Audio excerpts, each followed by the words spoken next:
Oh, it is that time of the week where we welcome in Matt Melzek, the voice of the Toledo Walleye. As it is Mondays with Melzek, is there anything better on a Monday, Matt? Is there anything better? Well, I don't want to go through the whole list, but there's certainly a lot of things, but we'll stick with it. No, there's not, Matt. All right. Okay, so here's what we do each and every week. We take a look back at where we were and where are we going in the future. So first, great back-to-back promotions.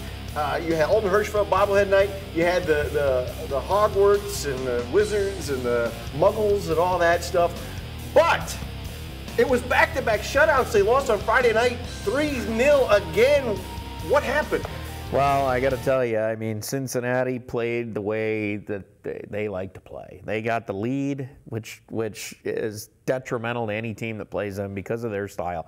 They blocked so many shots, and they did that night. It was just block shot after block shot after block shot. It reminded me a little bit of the last game we had played against them back on the 22nd of November, where it was the same thing. The combined shots, I think, were 35 or 34 in that game. Wasn't many. Yeah.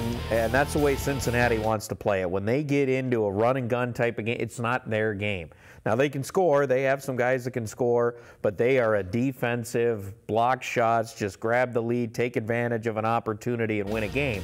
They did it to perfection on Friday night. And let's face it, Toledo didn't play a great game. They certainly could have played a lot better, as they did Saturday night, against maybe even a better team in Manchester. But, you know, just once you fall behind Cincinnati, it is so hard to come back on them because of the fact they're just so good at just sagging back. They'll let you do whatever you want on the perimeter. They're going to block everything, and they did an awful lot of that. One thing I have learned on these sessions, and I'm calling them sessions now, is that when we have negative things happen, like back-to-back 3-0 losses, and we have things where we hear Dan Watson say guys are gripping a little bit right now, it's really only 2 games. They had won, you know, 3 out of 4, and they, right. And so what happens on Saturday? As you mentioned, they come back the second night with the Wizard. They're calling themselves the Wizards, not the Walleye. It's hard for me to get on board with that. It was kind of funny. I was thinking old Washington NBA back in the day.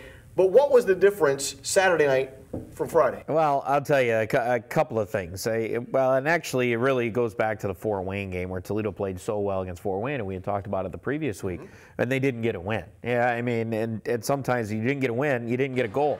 Then you turn around and don't get a goal again on Friday. Now all of a sudden you're thinking about it. Yeah. It's just the nature of the beast. You start to think about it, even though Toledo had scored goal after goal after goal previous to that. Right. You know, I mean, they were averaging 5 goals a game the previous 5 games, but then they turn around and have 2 in a row where you don't score. Now you're thinking about, oh no, the world's caving in. Yeah. And then the next thing you know, you get Austin Broussard throwing a puck that I don't know where it was going to end up, but it goes off of the Manchester defenseman in front, goes in. And a minute into the game, and all of a sudden you're like, oh yeah, we score. It was magic. We do, and it really was magic. And then it just kind of turned around, and sometimes you just need something goofy to happen that is positive that kind of gets you going the right direction. And Manchester is a very good team. They're a team that could end up in the finals. I mean, you look at their roster. They had a couple of guys that are in the American League right now that have been playing for them during the year. That they still had a very good line. I think they had 7. I want to say 7 off the top of my head. 7 American League contract guys in their lineup. They're a good team. Yeah. And they're loaded. They got goaltending, they got defense, a guy like Justin Augusta that we had and saw at the end of last year. They're loaded. And yet Toledo took them apart kind of surgically throughout the game, and it was kind of fun to watch. And then Matej Mahovsky on the other side is playing fantastic in net, made a couple of brilliant stops. So you had everything you needed to have to come away with a victory, and it all just kind of clicked together for Toledo, and just the way this game can go sometimes.